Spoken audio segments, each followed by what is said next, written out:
ફાગણવદી આઠમથી અખાત્રીજની આ સફર, એના સાથથી જ પાર કરી શકી આ મુશ્કેલ ડગર.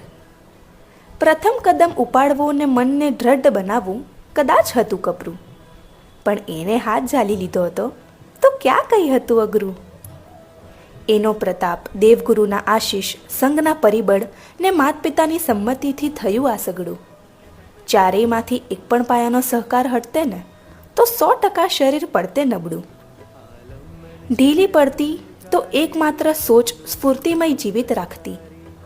એણે શ્રેયાંશ કુમારે ઇક્ષુરસથી પારણું કરાવ્યું, એ છબી તાકાત આપતી. આખા દિવ્ય તપ દરમિયાન રાત્રિ ભોજન ને હોટલ લારીના ખાવાથી રહેવું દૂર.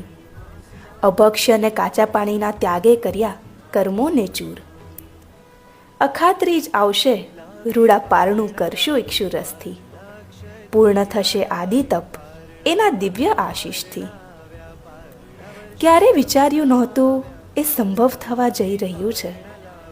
હૈયું આનંદ અને ઉમંગ સાથે છલકાઈ રહ્યું છે. હૈયું આનંદ અને ઉમંગ સાથે છલકાઈ રહ્યું છે.